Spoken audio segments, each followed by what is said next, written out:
Our next speaker is someone that I personally is a mentor of mine. I've been watching her since the moment I got to Louisville.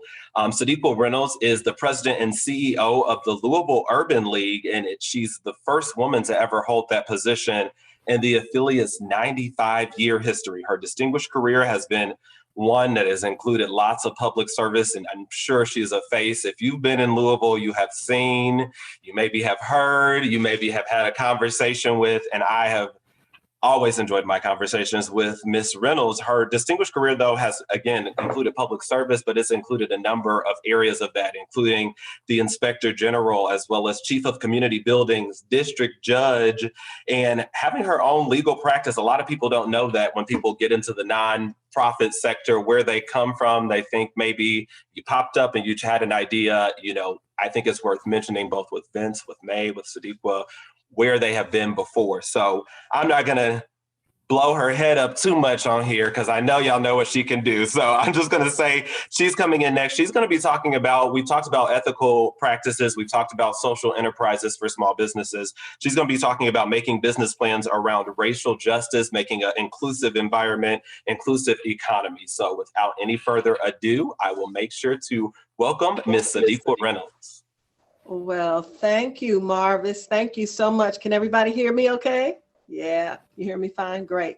It is a pleasure to be here with everyone today. Thank you so much to Canopy for allowing me to participate here today. I'm really excited.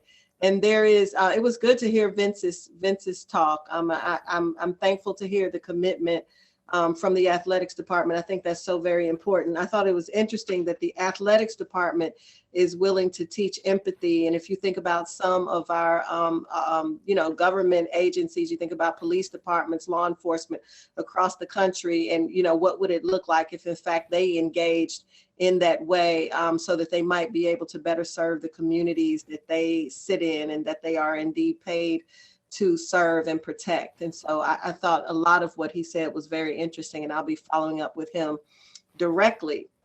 But for today, this conversation is about inclusion and inclusive economy, and the need for businesses to take a role in the social change that we need to make around racial justice in our city, in our community, and really in our country. And I think that's really important. There's really nothing that is happening in Louisville, Kentucky that is not happening across the country.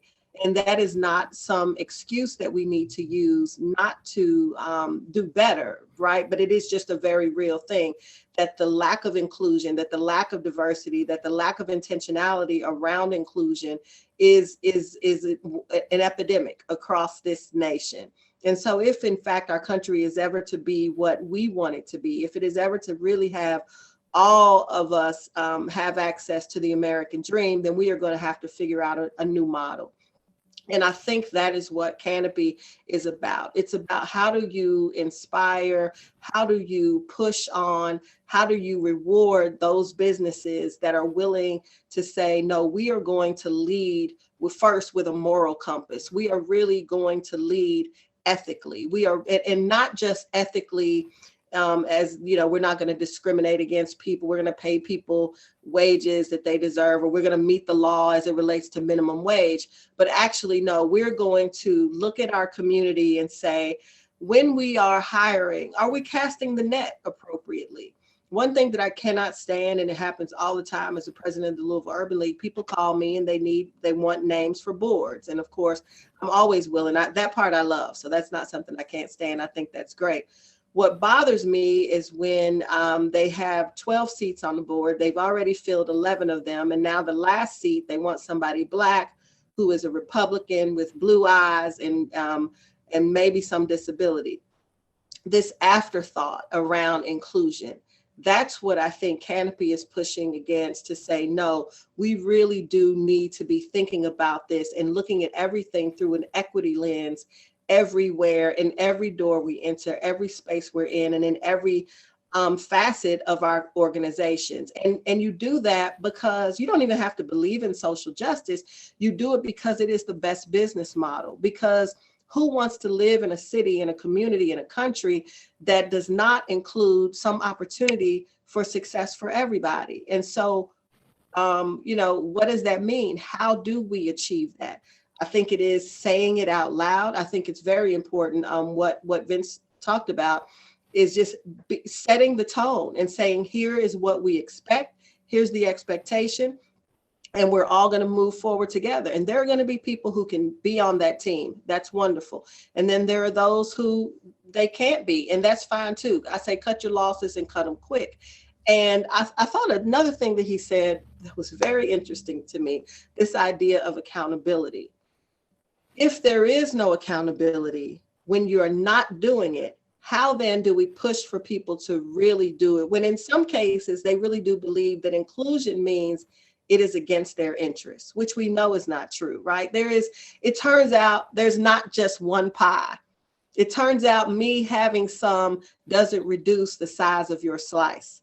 It turns out the world could be a much more peaceful place if everybody felt like they had the same opportunities. And I think that's what we have to really talk about. And the importance of that, if you think about, let's just talk about Louisville, right? And some of the social justice issues we had over the summer.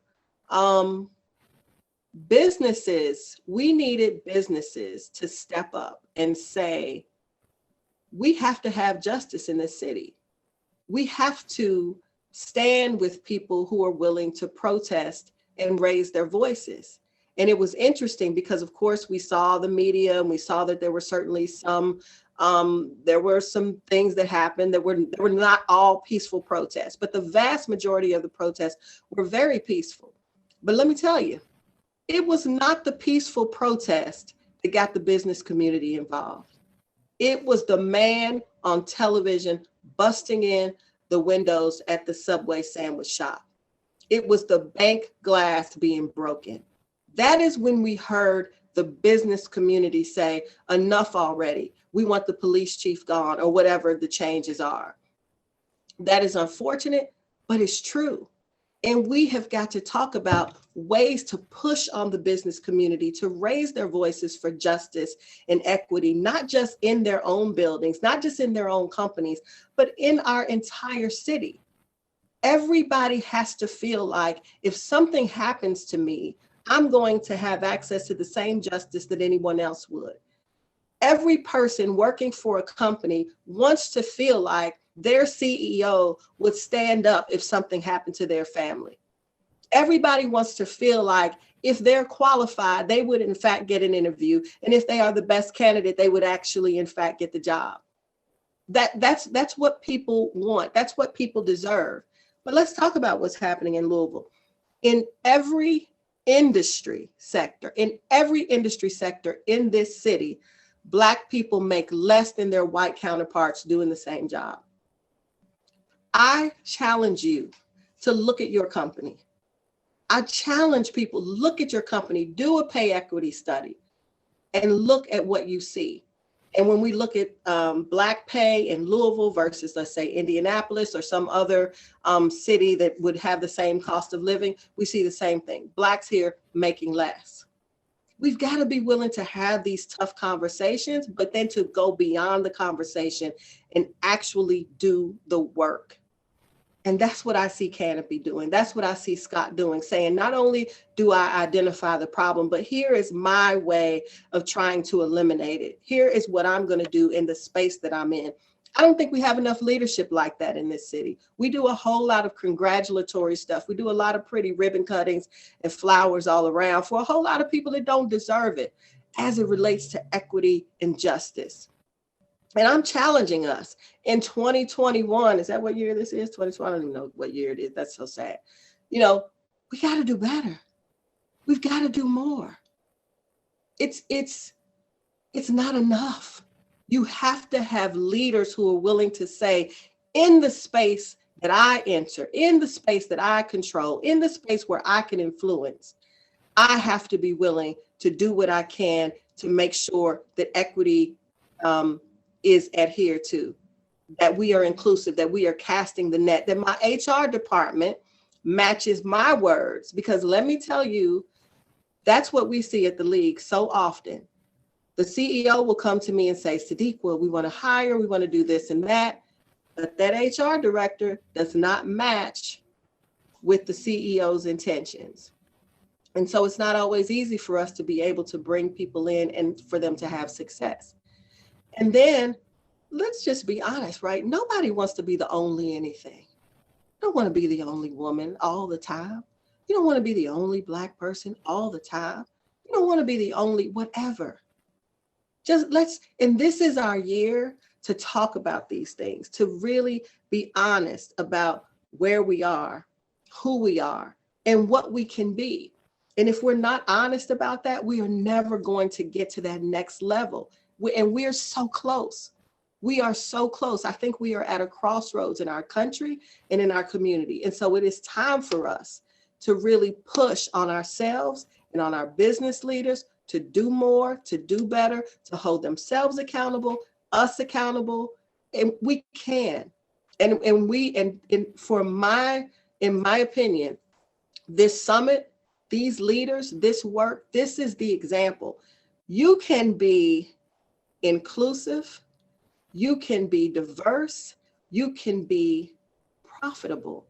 And Scott, I think that is what's so important. We want to say you can do the right thing and still make money.